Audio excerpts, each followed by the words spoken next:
Hello everyone, welcome back to the Tent of Abraham. I'm Tamir Kreisman from Jerusalem, Israel. We continue with Pirkei Rabbi Eliezer, chapter 14th.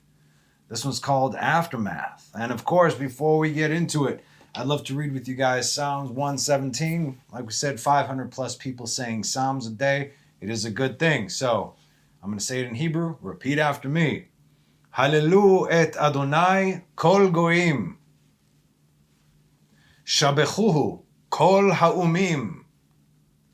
Ki gavar alenu chasdo. Ve'emet Adonai le'olam. Hallelujah. Thank you very much for that. I appreciate it. Now let's get into it. The aftermath. This is what happened, obviously, after the sins of the serpent, the woman, and Adam. 10 descents upon the earth were made by the Holy One, blessed be He. And they were, 1, once in the Garden of Eden. 2, the second, once at the time of the generation of dispersion. 3, once in Sodom.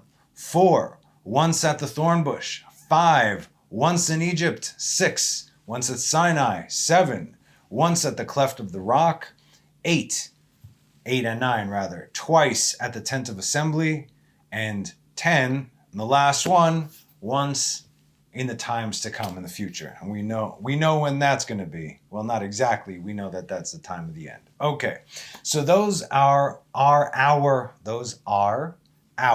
10 descents. There are various opinions from what is actually written to what a descent means, but we're going with these because this is what's written in Pirkei Rabbi Eliezer. Now, in this particular class, we're not going to discuss all 10, just the first one, obviously, because we didn't get to them yet in the order in which we are learning. So right now, we are focused on God's descent to the Garden of Eden, and this is our first. And I want to just point out the brilliance here of the sages. You can ask, why give then now? Why is it writing in Pirkei Rabbi Eliezer 10 descents if just in this chapter we're going to discuss one? So think of it like this, okay?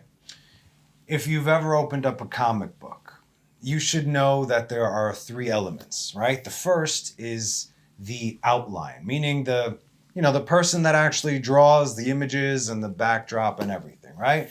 So drawing the images, drawing the characters, drawing the outlines. But now you're just left with kind of a colorless page, right? So you see images, you see it, okay, it's there. You understand sort of this person is standing here, this, that. Okay, no problem. It can tell a story, sure, but it seems kind of stiff, right? Black and white, pun intended, and ultimately it's missing some life, isn't it? Right. So the second element to this is actually the color. Now, we can differentiate between characters, day and night, and really get into the original drawing as color, as shades and light, and we see how they have been infused into the pages. So you can look away as every millimeter has been thought up and perfectly executed when you actually look at these pages. Okay, so now you have the outlines, and now you have the color filled in. What's the third element? The third element is actually the text. Sometimes it's text bubbles, right? It's bubbles when the characters are speaking, or when they want to tell you it was a cold Wednesday night in, I don't know, this or that town or whatever. Then it'll come up in a square. But this is the text. The text gives us incredible perspective, how to apply what's directly in front of us. In other words, okay, we're looking at this person standing here. What's going on? What does it mean, right? We have dialogue, we have emotions, and even a written narrator, all working together to connect the outline and the color so we perfectly understand every emotion displayed and every deep inside thought that the character may have. Now, the text is really the peek inside. Now, if you didn't get it, okay, the outline is the written law. The color is the oral law, and the text, that's the sage's commentary. This is how we look at it. Once you get this, you're like, what? It's been there the whole time, but as soon as that sage spoke about it and opened up my mind to this and that and the other connection, now you have a much greater understanding of the text that you might have read 1,000 times. There we go. 1, 2, 3. So now we're drawing the outline, okay, in this particular area of the 10 descents. And the color for this particular drawing will be filled in time. And don't worry, you won't miss a thing. The word for descent is yerida. So we are looking for all variations of the word. Yordim, yardu, laredet, vayered, yarad, red, and so on. Okay? 10 times throughout. So, once in the Garden of Eden, whence do we know? Because it is said in Genesis 3:8, and they heard a voice of the Lord God going in the garden to the direction of the sun. Mithalech bagan leruach hayom vayitchabeh adam. And the man and his wife hid from before the Lord in the midst of the trees of the garden. Okay, now, does it say that God descended here in the plain text? No, it does not. And you must understand this is how we learn Torah. Look at what the sages did here. How do we know that God descended here? Look what Rabbi Eliezer said next. For it is written in Song of Songs, 6:2, my beloved has gone down to his garden, Dodi yarad legano, to the spice beds to graze the gardens and to gather roses. Who is my beloved? Well, this is God, of course. As in, ani ledodi vedodi li, I am for my beloved and my beloved is for me. And as we have learned many a time, the Song of Songs encompasses all the Torah, meaning all of creation within its pages. As Rabbi Akiva said, all the books in the Torah are Kodesh, absolutely. They're holy. But Shir HaShirim is Kodesh Kodashim, that the Song of Songs is the Holy of Holies. Now, watch this. Classic example of the outline, the color, and the commentary. God sat in truthful judgment. He judges in righteousness and truth. This is what our text says. So first of all, right off the bat over here, we see the 3 patriarchs in judgment, Isaac, righteousness, Abraham, and truth, Jacob. See these hints? Okay. Now, it's very cool. That one was an additional, it's an additional soundtrack to go with the 3 elements that we're going to fill in right now. So we have our basic text that anyone can read in Hebrew, if you want any kind of understanding. God sat in righteous judgment. Okay. Now, how about some color? Let's put some color in that sucker. What is the ideal setup for the most righteous of judgments in Israel? This would be the Sanhedrin, right? This would be the court system that was set up, divinely inspired by Moses' father-in-law. And so it was. Jethro told Moses, if you keep this up by yourself, dude, you're going to burn out very quickly. Get a bunch of dudes who have the same mindset of you, that despise power and despise money that cannot be corrupted, and have them help you out. So the Sanhedrin consists of 70 elders, men who despise money and power, meaning incorruptible. We also know that so long as our world and the supernal world are aligned, then we are in good shape. But now there is a problem with 70. Now, isn't there? As it is a round number and it could produce a tie vote. What do? Which is why the 71st member of the Sanhedrin is the king. David was sitting in the Sanhedrin. He was the 71st member, right? The king cannot veto a vote because honesty, truth, righteous justice, and accountability are the ways of God, right? So he can't say, no, I don't hold by this. Of course, we're all in this together. The king is the 71st member of Sanhedrin. So speaking of alignment here, 1 Kings 22:19, and he said, therefore, listen to the word of the Lord. I saw the Lord seated on his throne, and all the hosts of the heaven were standing by him on his right and on his left. To this right is the righteousness, to his left is the judgment. Together that would be truth. So much color. Look at this simple text gets infused with life right before our very eyes. Now, here's the cherry, the sugar, the behind the scenes look at the brilliance and innermost thoughts of God's reality. Ready? This is the Radal. God exacts judgment in Genesis 3:14. And the Lord God said to the serpent, because you have done this, cursed be you. More than all the cattle and more than all the beasts of the field, you shall walk on your belly, and you shall eat dust all the days of your life. Up until this point, from Genesis 1:1, you get this, what I'm saying, from Genesis 1:1 until Genesis 3:13. What I just read was Genesis 14, when God spoke, and this was the judgment, exacting judgment, right? Up until that point, Genesis 1:1 to Genesis 3:13, God's names, meaning Elohim and the Yud Kei Vav Kei, are mentioned in chapter 1 30 times, in chapter 2 26 times, and in chapter 3 right up until this point 14 times. That is a sum total of exactly 70 times the name of God has been placed before judgment has been executed. Behold the supernal Sanhedrin with the King of Kings exacting perfect justice. Makes you kind of just want to take a moment, right? Baruch Hashem. I know how you feel. Okay, let's go on. He, God, said to him, Adam, why did you flee from me? How God called out to Adam. In Genesis 3:9, and the Lord God called to man, and he said to him, where are you? Vaikra Hashem Elohim el ha'adam vayomer lo, Ayeka. Where are you? Now, if you'll read the Hebrew, the word for where are you is Ayeka, consisting of 4 letters. We've discussed this several times, I'm positive, but it has been a while. Anyway, all the other places this word is used in Torah, and there are 18 of them, Aleph, Yud, Kaf, He, the word is pronounced as Eicha. Same spelling, same order. Eicha, Ayeka, exactly the same.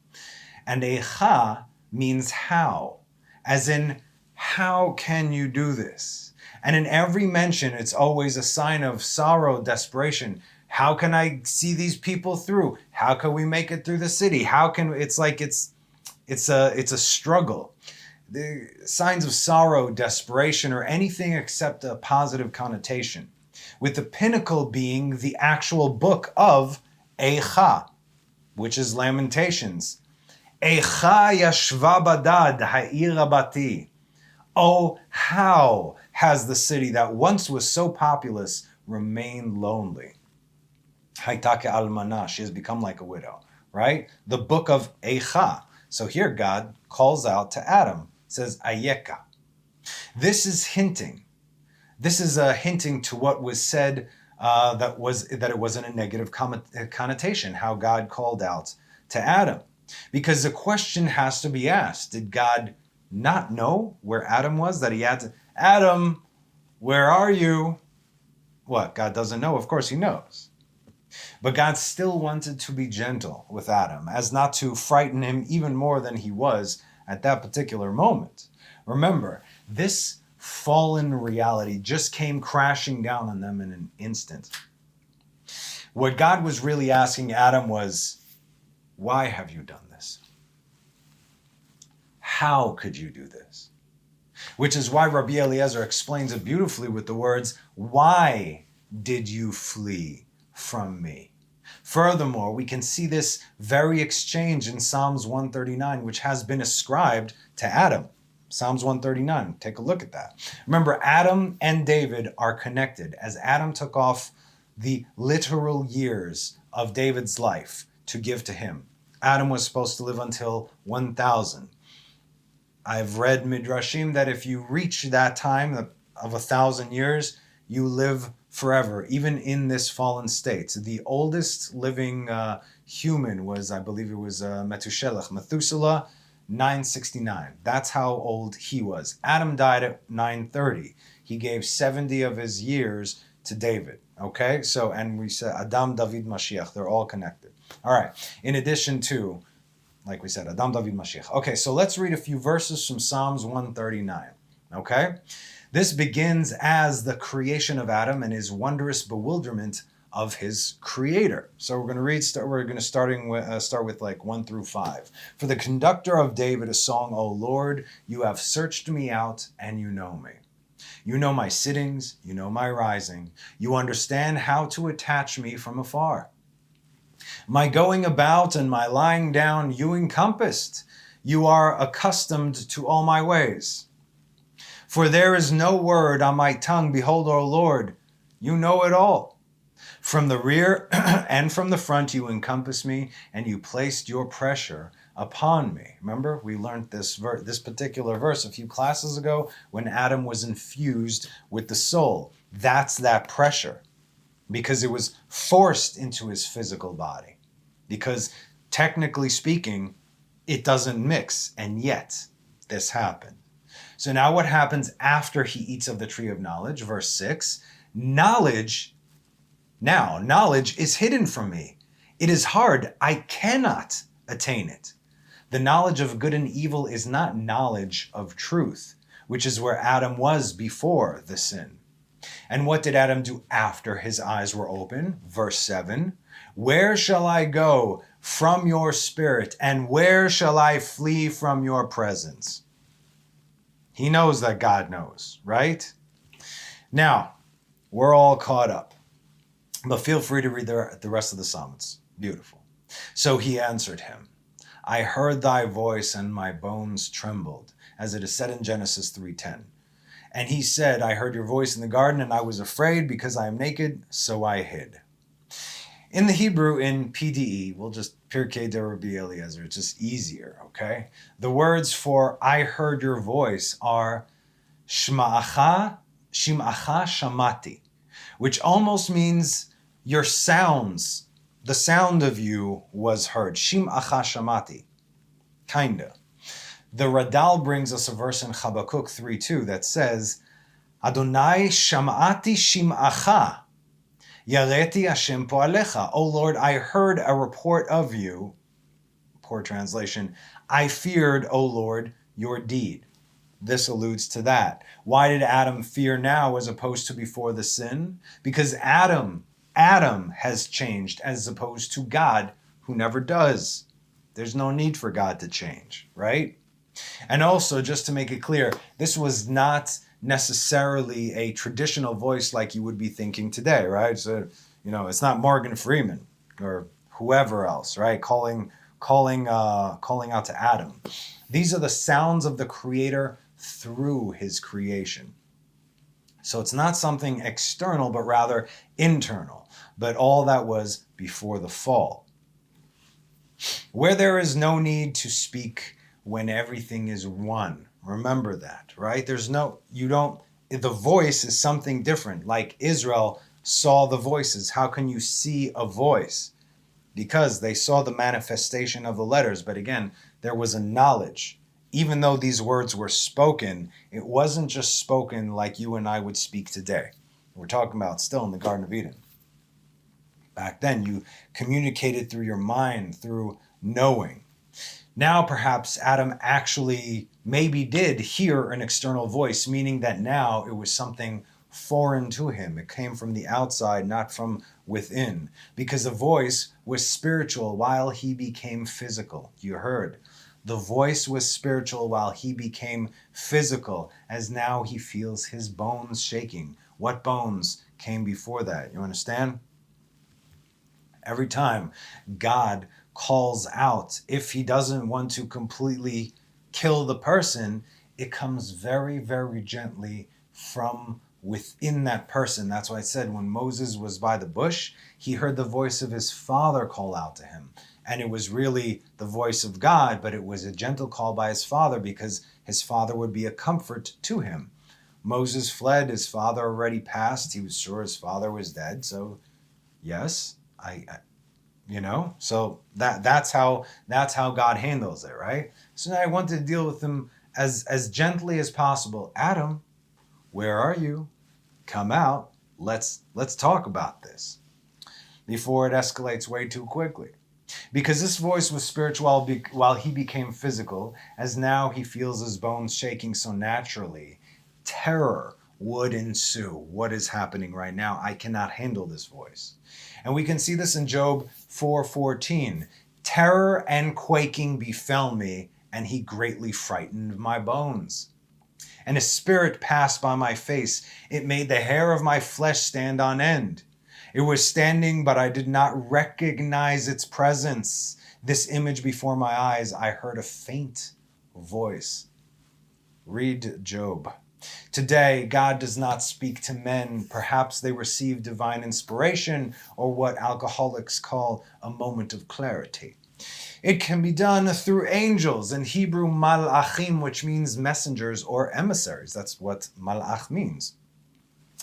And in many cases, the higher up they are, depending on the level of the individual, they have a specific reaction. For instance, both Joseph and Daniel spoke to the angel Gabriel, or rather Gabriel spoke to them, right? While Joseph was cool, Daniel repeatedly fell on his face, shaking and trembling.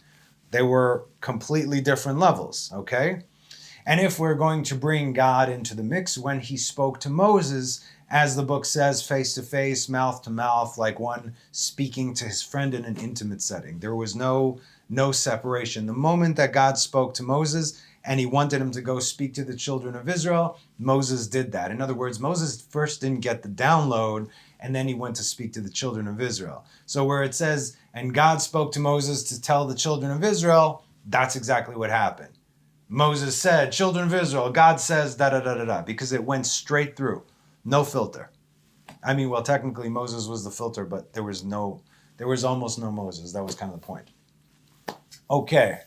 But when God spoke to Israel on Mount Sinai, they got thrown back 7 kilometers and died, right? God had to resurrect them. They had to walk and march back to the mountain, and then they had to receive the second command, which is after, like, okay, no more. We can't handle this anymore. Okay, so Adam goes on to say in PDE, and I hid from my actions and was afraid for my deeds. For I have been stripped naked of my commands, as it is said, because I am naked. Now, this last part was not even written in Sepharia, okay? And I chose to translate it because of how beautiful the Hebrew was. When I wrote, for I have been stripped naked of my commands, the Hebrew says, Ki erom ani mitzivuyai, for I am naked from my commands. You understand? Commands removed, I am naked, because all I have is what you told me to do. Meaning, Adam's commands, his mitzvot, were his actual covering. Remember that, okay? This is why his garment of light, of ol, aleph vav reish, turned into a garment of ol, ayin vav reish. Ol and ol, light and skin, same word, different letters. Which, by the way, that is what every command that we do today gives us spiritually. The mitzvot of the Torah creates a spiritual garment for us that will be visible to us when we are judged. So you're going to see, this is why whenever you've heard accounts, I don't know if you have heard accounts, of sages, okay, of tzaddikim, come either close to death or they have dreams, and they see other tzaddikim in their dreams, they are glowing light. Why? They are wearing their mitzvot. So what we don't see what we're doing over here as far as mitzvot goes, but believe you me, everything is counted for. So we have accounts for that, if you will. Okay, the mitzvot of the Torah creates a spiritual garment for us, and like we said, that will be visible when we are judged. So you don't want to stand before God stripped naked because you have nothing to show for yourself. So, like we have taught, and you should very well know this, the command system, the Torah, is all based on 2 types of commands, right? Mitzvot aseh and mitzvot lo ta'aseh. In short, the do's and the don'ts. Do, honor your parents. Don't kill anyone.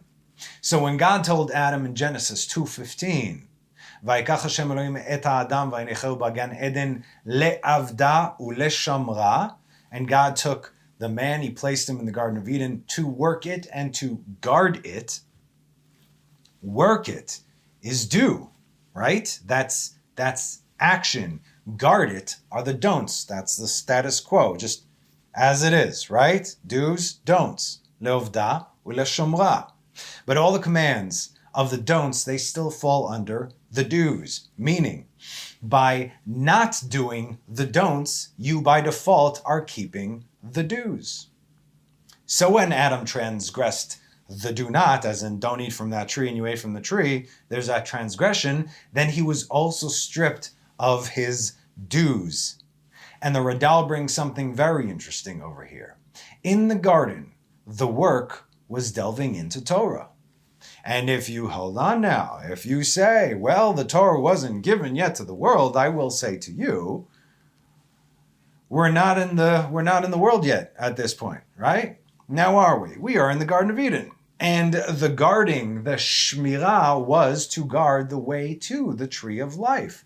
As in 3:24, and he drove out the man, and he stationed from the east of the Garden of Eden the cherubim and the blade of the revolving sword to guard the way to the tree of life. Lishmor et derech etz hachaim. The cherubim are now doing Adam's job of guarding the way. That was Adam's job in the Garden of Eden. One of. Because the tree of knowledge of good and evil is the way that precedes to the tree of life, meaning you have to go through the tree of knowledge of good and evil and continue unscathed, without falling, not going to the right nor to the left, straightway to the tree of life, meaning that you have to go through the tree of knowledge of good and evil in order to get to the tree of life. This we already know. This is our world. We are in the tree of knowledge of good and evil. And it is all good and evil mixed together. Our only direction within this world is the Torah. And if you have been conditioned to it, just like all things, through hard work, the do's, and through guarding yourself and the commands, the don'ts, you will see a path within the path, and that is the only way to the tree of life. Don't get confused. Again, this pathway must be shown to you, and it can only be shown to you is if you follow what God gave us. Otherwise, you can't just look and be like, well, clearly that is the path to heaven, and clearly that is the path to hell. That's not how it works. So when Adam sinned, he lost his chokhmah, his wisdom, his binah, his understanding, and his da'at, his knowledge. What was the dress of the first man? Back to our text. A skin of nail, fingernail. In Hebrew, it's called tziporin, and a cloud of glory covered him. So even when we say fingernails, it's not fingernails like we know today, but a coating of sorts, and that coat, that covering, that kisui, that tziporin, was made of pure light. And an interesting thought by the Radal is that the word tziporin is comprised of two words. Tziporin is fingernail, right? Tzipui, oren. Tziporin, tzipui, oren. Tzipui is covering, a coating, and oren is pine, like a tree. But now, I'd like to add my 2 cents to this, since we're already breaking up words, right? So I'd like to add some of my thoughts to the Radal's words, because this doesn't make sense unless you then go up and break the word orin, okay? Or nun, rather the light of nun. And the light of nun, what is nun? That is binah, the 50th gates of understanding. You understand? Orin. So tzipor, in other words, Adam had that wisdom and that understanding and that knowledge beforehand. Now it's gone. When Israel made it to Mount Sinai, when they received the Torah, right then, that is when they made it back to where Adam was before the sin. At that moment, they received the 50 gates, the Or Nun, the Oren, if you will. Meaning, Adam's skin consisted of a covering of the light of the supernal understanding. Okay, let's go on.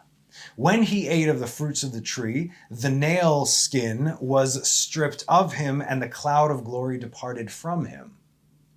And he saw himself naked, as it is said in Genesis 3:11, and he said, "Who told you that you are naked? Have you eaten from the tree of which I commanded you not to eat?" Also, God obviously knew the answer to that question, but you're speaking in a sense to a child here. You want to see how the child reacts, right? He's like, "Where are you?" They ever come home and your dog rips apart the living room or something? You're like, "Hey, come here. Where are you?" And it's like, "Yeah, I did it." They can't look at you, right? They come wagging their tail, and then or they crawl because they know that they did something wrong. So in this case, Adam was hiding. Now, we're about to see a major shift in Adam's behavior due to all the spiritual lack and physical implementation. Take away the spiritual, you put in the physical, and then you get, Adam said before the Holy One, "Blessed be he, sovereign of all worlds. When I was alone, I did not sin against you. But the woman, that you brought to me, oh no, he went there." You see, this is no longer that spiritual Adam. This is a dude, okay, who... Yeah, I'm sorry, God. Listen, it's kind of on you. Just saying, maybe, right? Okay. Now, let's get some perspective here. If she is the literal bone of his bone and flesh of his flesh, then she essentially is Adam. Is she not? She is, right? Because she is actually the literal bone of his bone and flesh of his flesh. As we said, male and female, God made them first time, and the two shall become one the second time. Man and woman together are called Adam, meaning the complete man. So do not look at whatever is said here as an error. Remember, we always have to look at the big picture. The beginning of the eventual rectification took place already in the garden.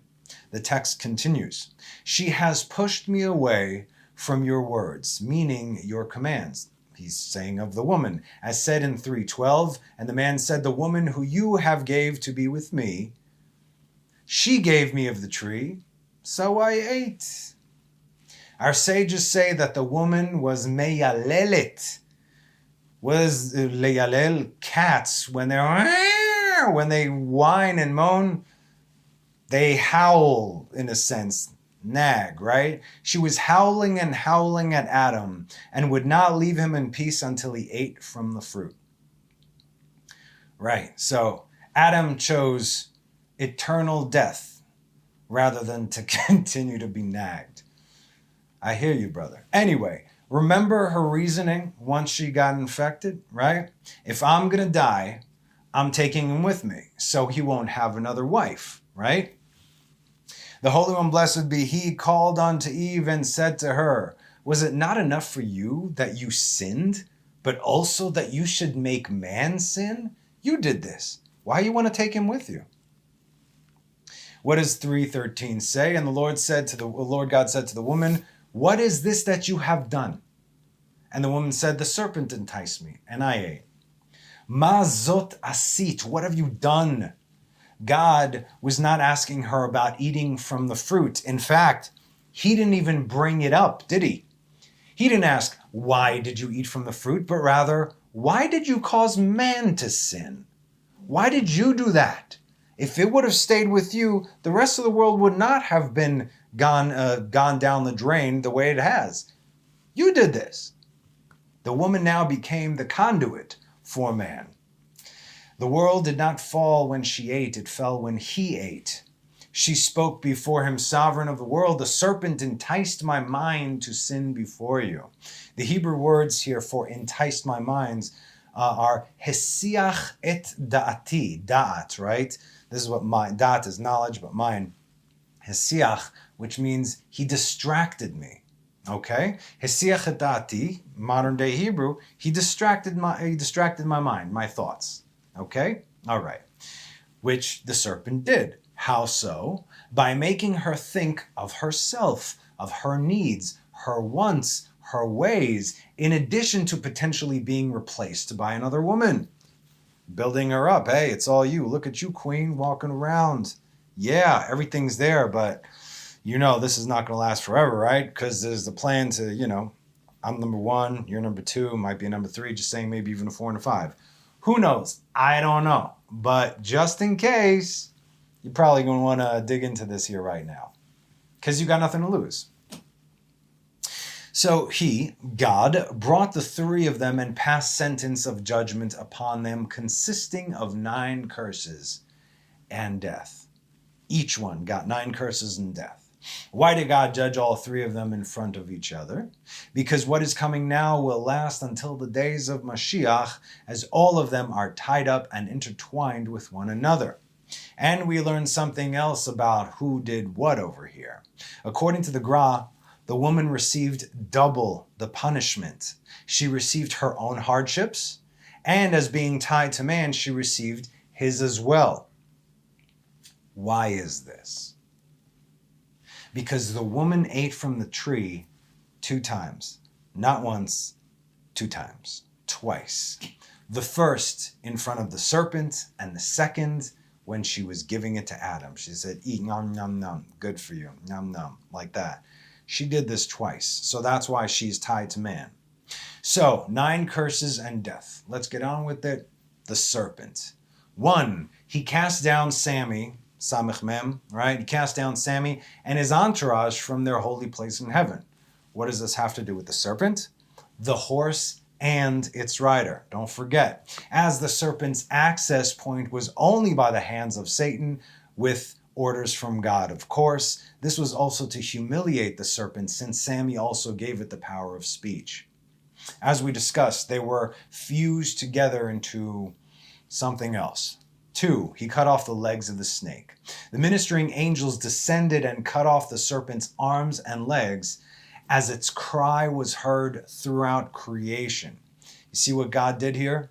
God placed the serpent in a situation that it could not resist to cause the fall of man. And by doing so, it cut its own power significantly. 3, he cursed the serpent more so than any other animal and beast of the field. The Radal extrapolates that he was cursed twice in this sense, because the Torah starts off with beast and then animal, because the beast is considered on a lower level. But here it said animal and then beast, to show like you're lower even than the lowest of the low. 4, he decreed that it should cast its skin once in 7 years in great pain. A serpent, a snake, sheds its skin, right, every 7 years. In other words, it's a 7-year process. The Hebrew for great pain is actually great sorrow, be'itzavon gadol. And this is the same language that is given to the woman regarding birth pangs, linking the serpent to the woman in that sense, be'etzev or be'tsa'al. Okay? See, the serpent is connected to the woman is connected to the man. This is because that's exactly the link of how it went. So, how does the serpent get to the man in this day and age throughout history? Through the woman. That's why we were told, be careful. Very, very. So, for 7 years, it's as if the snake goes through growing contractions until it peaks at the completion of the shedding itself. Now, as we know, what is going to happen at the end of the 6th before the 7th, right? The end of the 6th millennium before the 7th, the serpent will shed its metaphysical, spiritual skin for real and will be completely exposed before it is obliterated. Perfect timing. 5, that it should drag itself with its belly on the ground. The strongest hint we have for this 4 legs, for this thing, the belly and the 4 legs from earlier, is actually Leviticus 11:42. Again, this is Parashat Shmini. It's my bar mitzvah, so I know this parsha. Any creatures that goes on its belly and any creatures that walks on 4 legs. Kol holech al gachon, belly al gechoncha telech. This is what God said to the serpent. That's why when we see this, we know we're speaking of the serpent. V'kol holech al arba, and then adds, and any creature that walks on 4. Cutting off the legs, right? This is obviously a reference to the serpent. And interestingly enough, the word gachon is gimel chet vav nun, and vav, the 6th letter of the 6th letter of the Hebrew alphabet, which is inside gachon, belly, which is a direct referral to the serpent, is the middle letter in the Torah. exactly in that middle letter is right there, inside the belly of the belly, because the gachon is belly, which means this is a hidden secret from within, the very center, the heart of the matter. And this is what is going to be ripped open in the end. And just in case you might have any idea about the redemption of the serpent, know that there is none, because the very next words in this case are, and any creature that walks on four legs, like we discussed, alluding to the serpent before the sin, meaning that both before and after the sin, no redemption. How does the verse conclude? They are an abomination, currently, always were, always will be. Okay. 6, and its food will turn to dust in its belly. The verse our sages refer to regarding this decree is in Job 20, verse 14. His food will turn into the venom of vipers within him. Lachmo b'me'av nehepach, merorat petanim bekirbo. Merorat, meri, right? That's a bitterness. But what this means is that the serpent will never get any enjoyment out of anything it does, right? It's like the Pirates of the Caribbean, right? They're walking dead, basically. No matter what they do, no matter what they eat, they lose all sense of pleasure and enjoyment. Nothing tastes anything. They don't get enjoyment out of anything. And specifically, since the serpent caused Adam to return to dust, that is all the serpent will be tasting and eating till the end of its days. It doesn't matter if it's eating a nice big fat bunny rabbit. It's still going to taste like it's eating dirt. 7, merorat patanim, the venom of vipers, like we just read from the verse. More specifically, the bitterness of death. That is what it will taste forever. And that's what goes into its mouth, and that's what comes out of its mouth. And now 8, death is in its mouth. This is both in the metaphorical and literal sense, as the venom that the serpent carries lies within its mouth, right? Underneath its things. It's got the pockets and it could... Okay, you know this. And we take on its characteristics. Well, I mean, Solomon says it best in 18:20, death and life are in the hand of the tongue, and those who love it will eat its produce. 9, he put hatred between the serpent and the woman so that they should bruise its head. Now this we can see in 3:15 that reads, and I shall place hatred between you, or enmity, between you and between the woman, between your seed and between her seed. And it says, he will crush your head and you will bite his heel. ואיבה אשית בינך ובין האישה ובין זרעך ובין זרעה, הוא ישופך ראש ואתה תשופנו עקב. עקב, Yaakov. Between the serpent and the woman, more like between the current wife and the ex-wife. This started way back when. Remember, if at any point in time a woman causes man to sin, especially when it comes to sexual immorality, you know whose skin she is wearing. Because again, the women have been given this power over men. They are more cunning than any of the beasts of the field or the animals of the field. And please understand what I'm saying here, okay? Everyone's got a choice. How do you behave? Furthermore, the children of Eve and the children of the serpent have been at war since that time, as the serpent is the mother of demons, right? Of all various forms, be it spirits or in the physical form. These are the Rephaim. Rephaim, they're physical, but there's Rephaim as in they're ghosts. This is also like what we said, since man is made up of 4 elements, this is why man could also be physical. But spirits, angels, and everything like that, they're only made up of 2. The non-tangible, fire and air, which is why they are thinner, which is why if you want to do any kind of demonic callings or whatnot, what did they do back in Egypt? They would take some fire. They put fire in a bowl, right? They light a fire with whatever, put it in a bowl. They mix it with earth. And so the smoke and ashes that come up, they can actually see the demon that they're calling out to within the fire. So it's not straight up. And also it said that they looked hairy, like that's why they're called seirim.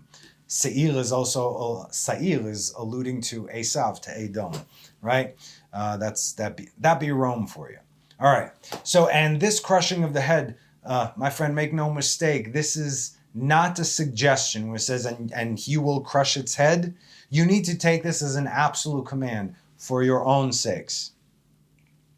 The serpent and its seed wish nothing more than to cause man to fall. They could care less what happens to them, really.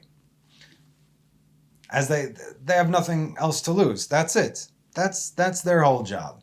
This is where we can apply the command of Haba le'orgecha, hashkem le'orgo. He who comes to kill you, you must kill him before he even makes a move.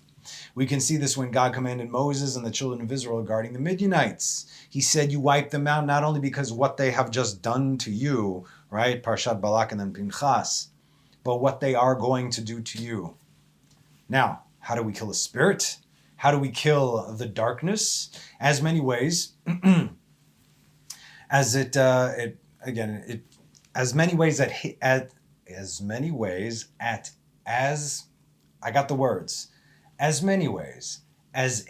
has to trip you up. There we go. You have been given measures and countermeasures that can not only repel and rebuff, but also prevent such attacks in the first place. Prevention.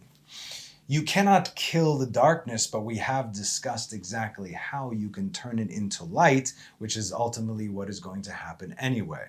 That is all learning Zohar. Learning, reading Zohar is what turns the darkness into light. And after all these, says Pirkei de Rabbi Eliezer, comes death. Next, the woman. 9 curses have been given to the woman and death. 1, the affliction from the blood of menstruation. In 3:16 it says, Harbe etzvonech. Surely increased sorrow. That's a double dose, right? And the blood of virginity. Okay, so you have the blood of menstruation, the blood of virginity. 3, the affliction of conception in the womb and the affliction of childbirth, meaning the discomfort of pregnancy from start to finish. 4, sorrow of raising children. Y'all know what I'm talking about. 5, and her head is covered like a mourner. This is the head covering that Jewish women are required to wear. 6, and it is not shaved except on account of immorality. This alludes to the woman behaving in an immoral manner, adultery, right? As written in the book of Numbers 5:18, then the Kohen shall stand the woman up before the Lord and expose the hair of the head of the woman. 7, and her ear is pierced like the ears of perpetual slaves. This falls under the category of, and he, your husband, shall rule over you just as the slave's ears are pierced by its master. 8, and like a handmaid, she waits upon her husband, and your husband will be your desire. 9, and she is not considered a valid witness. Why not? Because the woman said something in God's name that he never said, chose death over telling the truth, deceived and nagged her husband until he chose death just to get her to stop nagging, and lied to God again when he asked her, what have you done? Why? To Adam, why? Blaming God on the serpent who only used her words against her. Remember, God began Adam's sentence with, because you listened to your wife. Furthermore, just like the 3 patriarchs began to correct the sins of Adam, so too did the matriarchs begin only to correct the sins of Eve. Look what happened to Sarah in Genesis 18. Now Abraham and Sarah were old, coming in years. Sarah had ceased to have the way of a woman, right? She stopped menstruating, so she can't give birth. And Sarah laughed within herself, saying, after I become worn out, and I will have smooth flesh, and also my master is old. And the Lord said to Abraham, why did Sarah laugh, saying, it is really true that I will give birth, although I am old? So God told Abraham, but he also spared him from her saying that he was old. This is okay. Is anything hidden from the Lord? At the appointed time, I will return to you at this time next year, and Sarah will have a son. And Sarah denied, saying, I did not laugh, because she was afraid. And he said, no, but you did. So if you get busted by God, don't deny it, own it, and apologize. Why do you think Abraham had trust issues with Sarah later on when it came to Ishmael? Genesis 21:12, and God said to Abraham, be not displeased concerning the lad and concerning your handmaid. Whatever Sarah tells you, hearken to her voice, for in Isaac will be called your seed. In other words, Sarah actually knew what she was doing, but before that, if you read, take my handmaid, have a child with her, but God said that we're going to have a child by ourselves. Yeah, but I don't see that happening anytime soon, so take her and then it'll be my child. But that goes against the word of God. You know what? Let God judge between you and me. And so on, and fine, okay, and then send him away and back again. And so it's kind of confusing, right? But finally, when God said, listen to everything your wife Sarah says, that means she already did that rectification for Eve, okay? Why? Why do we know this? Because Sarah knew this, maybe even without knowing it, but I do believe that she did know it, like we read, that Ishmael had to come out of Abraham because Ishmael is the negative side of Chesed, while is the negative side of Chesed, while Isaac received the positive side of Chesed, which means he was Gvura, he was judgment, and he received all the goodness from the Chesed and let all the badness go to Ishmael. Same thing with Esav and Yaakov. Esav came out first, and Esav, what? He received all the worst parts of the judgment.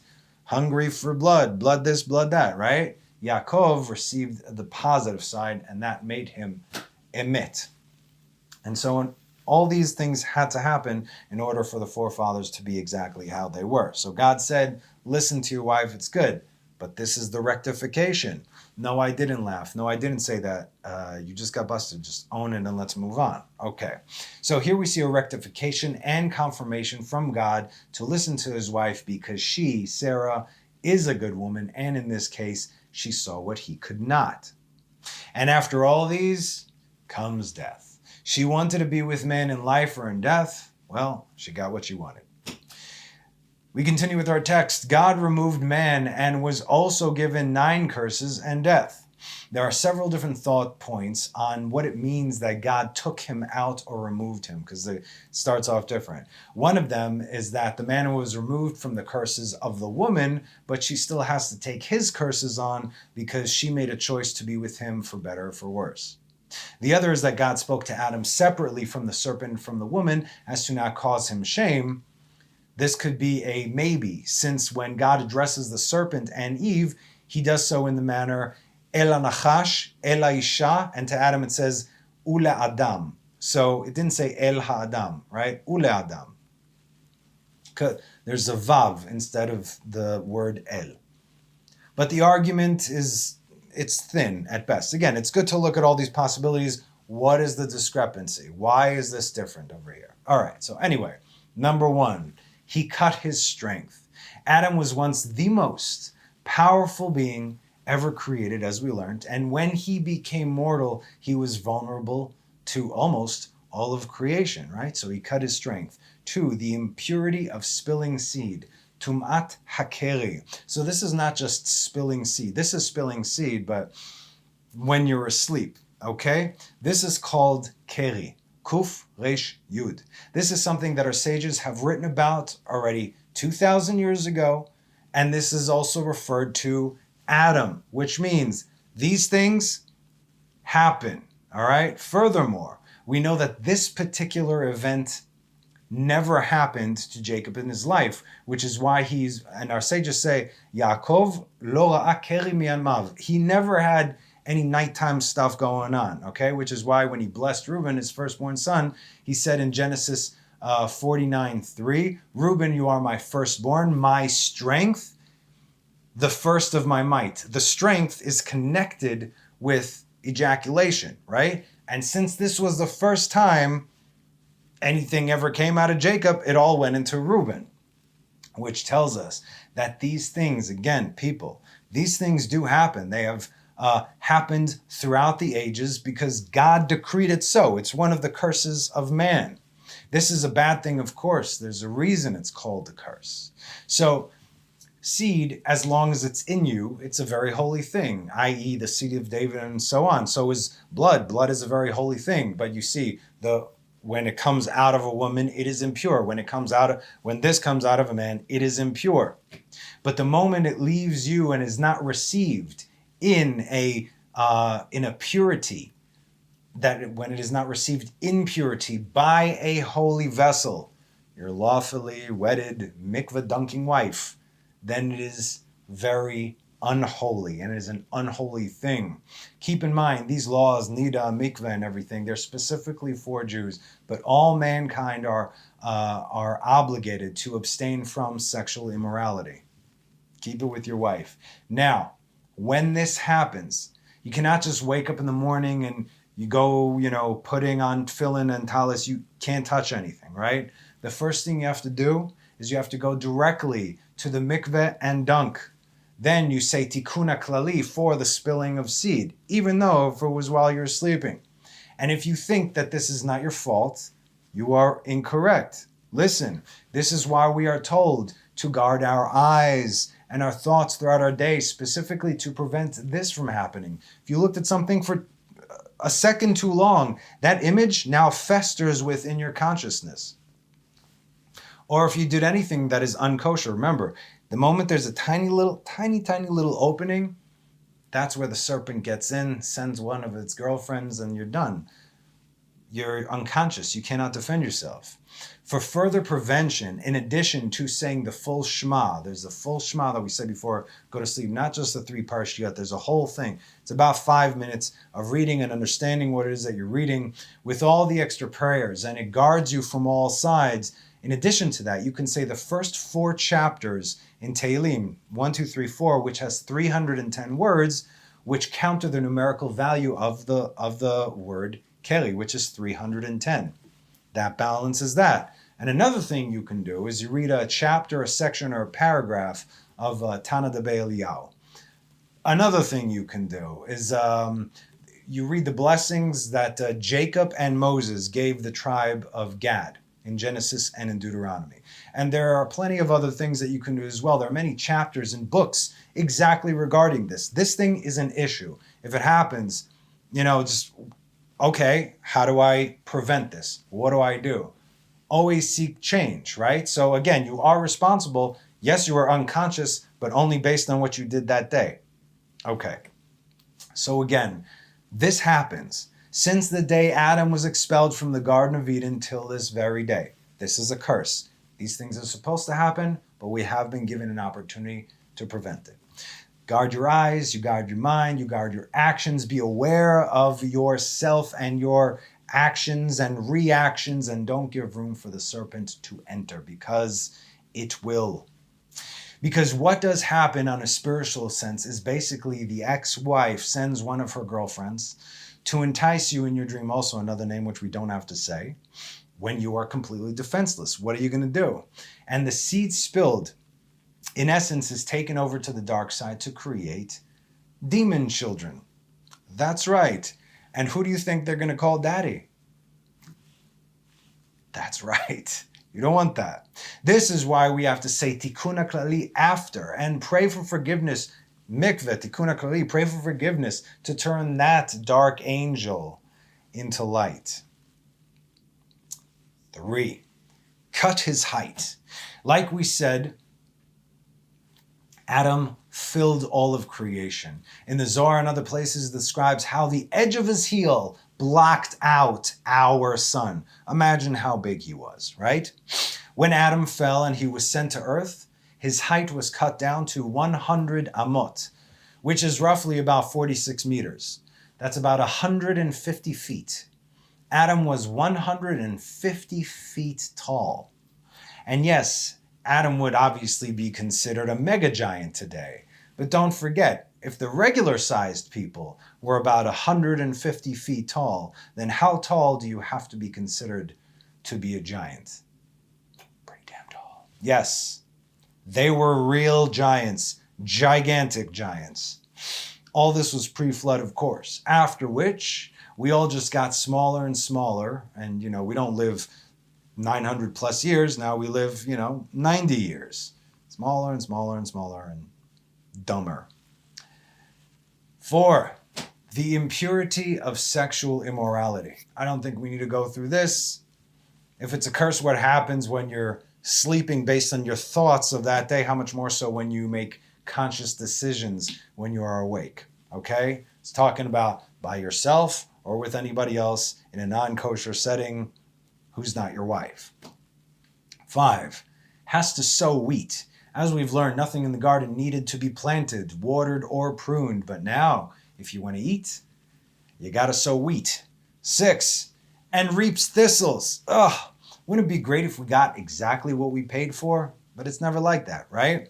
Sometimes the taxes on an item are more expensive than the item itself. No joke. When I came back in 2015 from Vegas to Israel, I came with a carry-on, right? So I left all my things, everything was there. I had a friend box up some of my clothes. We're talking about, the clothes that I wear, jeans and t-shirts, some of my shoes and socks and underwear. I had to pay taxes on my own underwear when it came to Israel. Okay? The point is, bureaucracy, government, politics, there be your thorns and thistles. You do all the hard work and all your hard-earned money will just go away on things. 7, his food is from the vegetation of the ground like the beasts of the field. Everything we needed would come from a tree, but the fruit would hang and wait to be picked. Furthermore, the seeds that we plant now were edible. You could just eat these seeds, and sustainable back then. But now we have to plant them and sift through the grass just like the beasts. Remember, man was made on a much higher level, obviously, than the beasts of the field. But now we get our food from the same source in the same manner. 8, his bread is that of worry. Where, oh, where is my next rent check going to come from? How am I going to pay the rent, the car bills, the electric, the water, clothing, food, medicine, doctors, kids, emergencies? Our bread, meaning that which sustains us in the physical world, which includes all the basic necessities, will be on the forefront of our mind. And it is always our main concern. You always have to think always about your parnasa. Because if we don't have what we need, we die. Plain and simple. That's it. This is actually life and death, right? So his bread is that of worry. 9, his sustenance is through sweat. Meaning even after we get what we need, we still sweat, meaning don't sweat it, right? Okay. We still worry about it. There will be little enjoyment for us, not like the serpent, but there will be little enjoyment for us because we are already thinking of how we're going to pay for the next meal, if you will, right? You won't even let yourself properly enjoy that which you have purchased because there's always guilt feelings. Oh yeah, and after all this, death. That's a tough break. We continue with the text. If Adam sinned, what was the sin of the earth that it should be cursed? We can see this in 3:17 where it says, "Cursed be the ground for your sake. Allah ha'adama be'avurcha. Be'itzavon tochalna kol yomei chayecha." You shall toil all that you eat all the days of your life. So this is the question. What did the earth do or not do to be cursed? Because we know there's no such thing as improper judgment from God. Everything is perfect. Because it did not, here's what the text says, because it did not speak against the evil deed, therefore it was cursed. The Radal says that when Adam ate from the tree of knowledge of good and evil, the skies darkened. And you think skies darkened. There were no skies there. We're talking about a spiritual plane. But this is metaphorically speaking, spiritually speaking. So if, again, the heavens and the earth, you say the earth, but the earth, they were in the Garden of Eden. It's not even on earth. Okay? So what? understand what I'm saying. The skies darkened, the earth stayed silent. But the skies, they lost their light. The earth did not know what to do, so it remained silent. The Rekanati says, the Rekanati says that the earth actually receives also 9 curses as well, just like our trio over here. And they all have to do with man. Now think about it. Who is destroying the earth today? Who is polluting the grounds, dumping garbage? I'm not even talking about the oceans, but earth, whatever, fine, the oceans as well, right? Dumping garbage, burning and cutting forests, leaving corpses to rot, plowing the field with weapons of war. The curse of earth is man, which is why, PDE, for in the hour when the sons of man transgress the graver sins, God sends a plague to the sons of man. When we transgress the greater sins, we'll see what they are, okay? The Radal references Pirkei Avot chapter 5. Now listen to this. 7 kinds of punishment come to the world for 7 categories of transgression. 1, when some of the, so again, this is Pirkei Avot chapter 5. When some of them give tithes and others do not give tithes, a famine from drought comes, some go hungry and others are satisfied. Meaning those who gave tithes are satisfied, those who did not, they go hungry. When they have all decided not to give tithes, a famine from tumult and drought comes. Everybody gets it then. 2, when they have in addition decided not to set apart the dough offering, an all-consuming famine comes. So this is hafrashat chala, lafrish, to remove chala. So when you make bread, let's say when Anaruna makes bread, she removes a piece of it, and what you're supposed to do is basically back in the day when there was a temple, you remove it, you burn it in the temple, right? There's your dough offering. Now, since we don't have a temple, we put it in our grill and we burn it. We say a prayer over this, like we hope Beit HaMikdash will return so we can actually do this there, okay? You don't eat it, obviously. That's for God. Okay. 3, pestilence comes to the world for sins punishable by death according to the Torah, but which have not been referred to the courts. Anything that falls under the categories of the 4 deaths, Alba Mitot Beit Din, of the Beit Din, stoning, burning, piercing, and asphyxiation. Skila, srefa, hereg, vechenek. Okay?